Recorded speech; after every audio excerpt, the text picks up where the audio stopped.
about the Molly Brown house? You know? No. On the corner of, what, 3rd Third. Street and A. Right? Now they're painting it. Yes. Oh, yes. Well, we call that the Roy Kruger house, but I think one of his girls was Molly Brown. But I've heard many stories about what went on in that house. So have we. We should be on the air.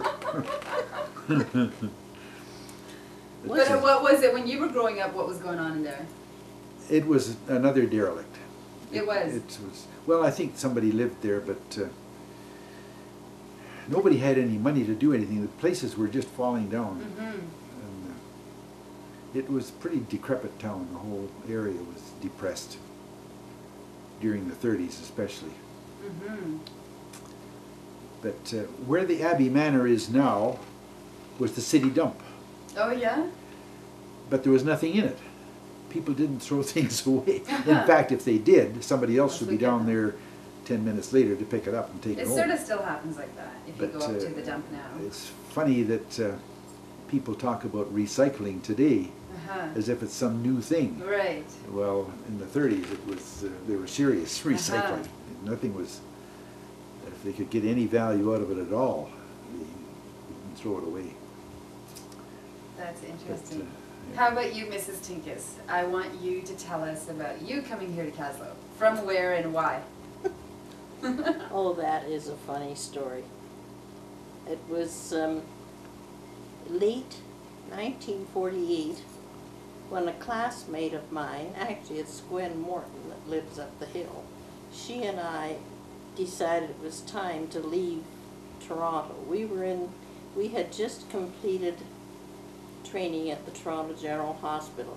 Now that was a hospital of just under 1,200 beds. And Gwen read an ad in the paper one night that they wanted 2 general duty nurses in a place called Caslow, British Columbia, where it was on beautiful scenic Kootenay Lake, and there was boating, fishing, skiing, golfing, and it just painted a glorious picture, you know. It was like going to heaven. We still use those same words today. Oh, they did. To describe Caslow. Well, anyway, we were both on night shift, and there was certainly no social life for us. At least I had a 12-hour shift to do. And anyway, Gwen was in the operating room this night, and she phoned me, and she said, "There's this ad in the paper. What do you think?" Because we had intended to go on to California and go to San Francisco and enroll at Stanford University, take some courses, and support ourselves by doing private duty. Well, I said, you know, that ad in the paper, it's sort of on the way to California, so why don't we go? We could go for 6 months and then go on to California. Logical? Right. Well, you know, the rest of the story is history. We never got to California, needless to say. But you showed up here. Yes, and what a shock from the big hospital to a I think they called it a 26-bed hospital. It was January as well. And in January, and the narrow road coming out from Nelson with only like 1-lane traffic, and it was gravel in those days. And I sat on the right-hand side of the bus, and I looked down into that lake, and I thought, I'll never get out of here. Anyway, it's a fun story when I think back to it now. Yeah. And how was it? So tell us a little bit about, then you and Gwen worked at our hospital. Oh here. yes, we did. And I just loved every minute of it, and I liked my vocation in life. Yeah. We used to compare notes. Grandpa used to say, boy, if I only liked the classroom, and he could come home feeling as good about my day at work as I did with nursing, it would have been much more pleasant for him. Because Mr. Tinkess, you are retired now, but you're a teacher. Well, that's the reason we went to Vancouver when we left Caslow, was to go to UBC. So you guys met here, that's how you met, right? Oh, You came yes. here Oh, as a yes. nurse.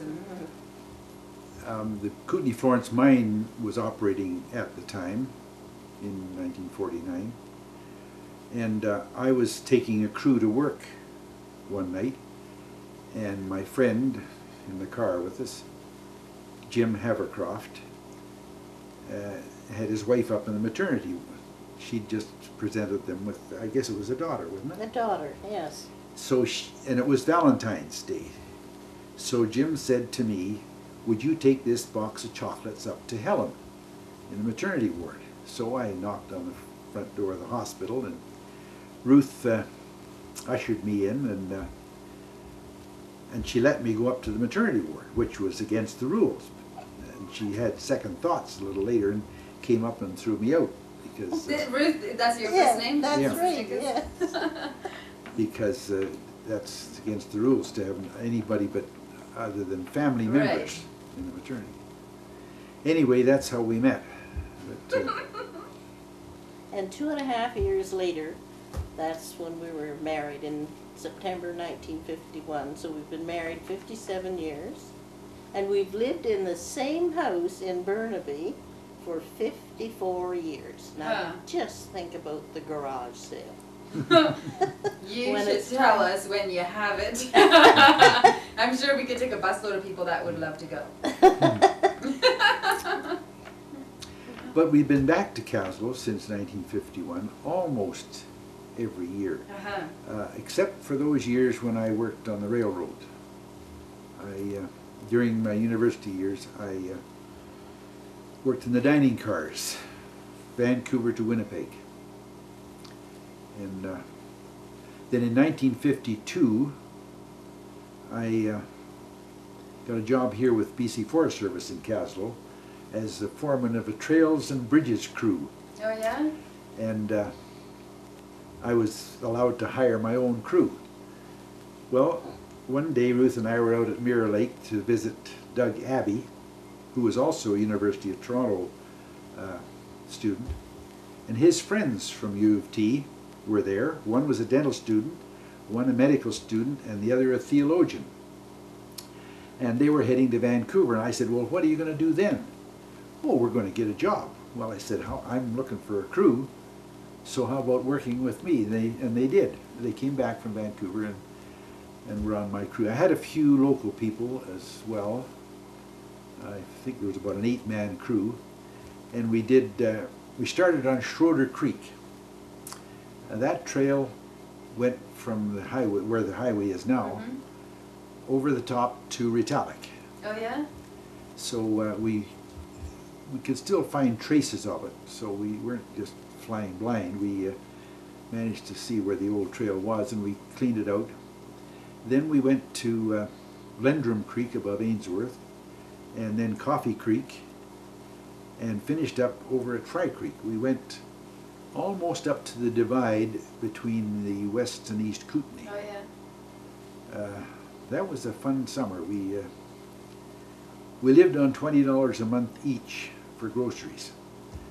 That meant we had to eat fish, an oatmeal, and that was about it, and huckleberries. But Cheese we're sandwiches. still in contact with the dental student. Oh yeah? He became a professor of dentistry in Ontario, and last summer He was here. he came Oh, here, yeah? but unfortunately just for 2 days, so we didn't really do too much reminiscing. I wanted to take him back to the trails that he helped to build, but we didn't have time. Have you had the opportunity to go to the new trail in Caslow? Oh, very, Very yes. There, nice. Caslow We've River taken Trail? many visitors up there, Uh-huh. too. Yeah. That's pretty good. So that's That trails bridge, and bridge. is mind-boggling. I just couldn't imagine such a structure built It by is. volunteer labor. That's right. That's the big thing. How that, I can't remember his name now, Val Koenig and Sylvia Yeah. Latrari and Latrari. countless. and Other countless others, but volunteers. it seems that Latrari was the leader, was he? How he or they got 100 people together going in the same direction is It's wonderful. amazing, because people in Caslow, at least in my experience, were rather independent.